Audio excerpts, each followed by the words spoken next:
Bonjour tout le monde et bonjour à vous qui souhaitez réaliser un investissement locatif. Cette vidéo est faite pour vous et elle vous donnera quelques conseils pour mettre toutes les chances de votre côté. En début d'année, j'ai accompagné un couple de clients investisseurs dans leur projet et je vais vous dévoiler les astuces qu'ils ont mis en place pour maximiser leur investissement. Premier point, trouver le bien immobilier. Ça paraît évident, il faut trouver un appartement dans lequel vous vous sentez bien, mais ça ne doit pas être le critère déterminant. Il faut avant tout que l'appartement que vous allez acheter correspond aux demandes de location du secteur dans lequel vous souhaitez investir. N'allez pas acheter un 4 pièces si la ville dans laquelle vous réalisez votre investissement est une ville étudiante où la majorité des demandes de location sont concentrées sur des studios. Pareil, n'allez pas investir dans un secteur où il n'y a pas de demande locative, où le marché est saturé de biens et les biens restent à la location pendant plusieurs mois. Une fois que vous avancez dans votre recherche et que vous avez filtré déjà quelques appartements, n'oubliez pas de demander une estimation locative à un agent immobilier. Vous en aurez besoin pour plusieurs raisons, pour plusieurs points qu'on développera par la suite, mais c'est un document dont vous allez avoir besoin et qui est important pour maximiser votre investissement. Les clients que j'ai accompagnés avaient un beau budget car ils avaient près de 500 000 € à investir et nous leur avons fait réaliser 2 investissements locatifs. En effet, ils ont acheté un 2 pièces et un studio. Diversifier son investissement locatif, c'est également réduire les risques parce que si un appartement n'est pas loué pendant 1 ou 2 mois, parce qu'on est en attente de rechercher un locataire ou parce que des travaux doivent être réalisés dans l'appartement, eh bien le second sera quand même loué et couvrira une partie de l'emprunt. Deuxième point à vérifier, est-ce que des travaux doivent être faits dans l'appartement pour le louer? Pour les clients que j'ai accompagnés, nous avons eu les 2 options. Le 2 pièces avait été refait à neuf, donc pas de souci, on achète, on met en location tout de suite. Par contre, pour le second, le studio, il y avait quelques petits travaux de remise en état, mais qui étaient uniquement liés à de la peinture.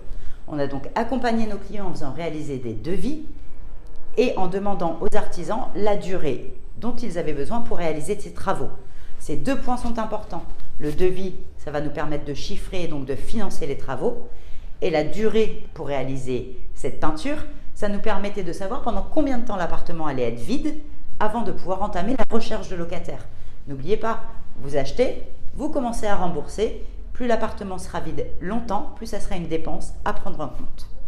Troisième point, le calcul de rentabilité. Et oui, c'est la clé de votre investissement. La plupart d'entre vous savent comment faire. On fait un petit rappel tout de même. On prend le loyer qu'on multiplie par 12 mois et on divise le tout par le prix de revient de l'appartement. Quand je dis prix de revient, j'entends prix d'achat plus le montant des travaux pour pouvoir mettre en location l'appartement. Ce calcul de rentabilité est le plus simple et il va vous permettre en début de recherche d'éliminer certains appartements dont la rentabilité ne sera vraiment pas bonne. Une fois que les premières visites sont faites et que votre choix doit s'orienter entre 2-3 appartements, on pourra rentrer dans un calcul de rentabilité un petit peu plus poussé. En effet, il n'y a pas que le loyer et le prix d'achat du bien à prendre en compte. Il y a beaucoup d'autres facteurs comme les charges de copropriété. Attention, des charges élevées feront baisser la rentabilité de votre bien. Les assurances, les intérêts d'emprunt. En fonction de votre taux d'imposition, la rentabilité aussi peut fluctuer. Donc tous ces facteurs sont à prendre en compte. Il faut se poser, déterminer toutes les dépenses qui auront liées à l'appartement et avoir une estimation locative cohérente. J'insiste sur ce terme. On voit de plus en plus de particuliers, d'agents immobiliers qui ont tendance à être au-dessus de la fourchette haute du marché en termes de loyer. Adressez-vous, dans ce cas, à une agence qui fait de la location. Elle aura la possibilité de récupérer votre bien et de le louer par la suite.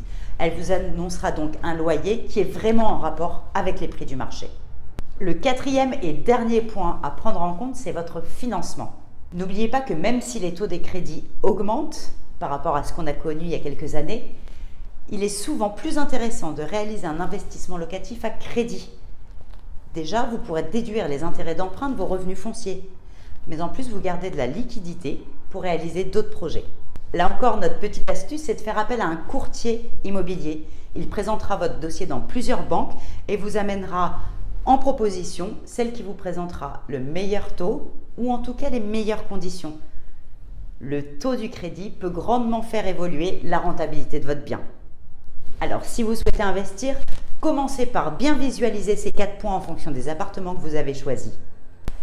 À très vite pour de nouvelles vidéos. En attendant, likez, commentez, abonnez-vous à nos réseaux et si besoin, n'oubliez pas, contactez-nous!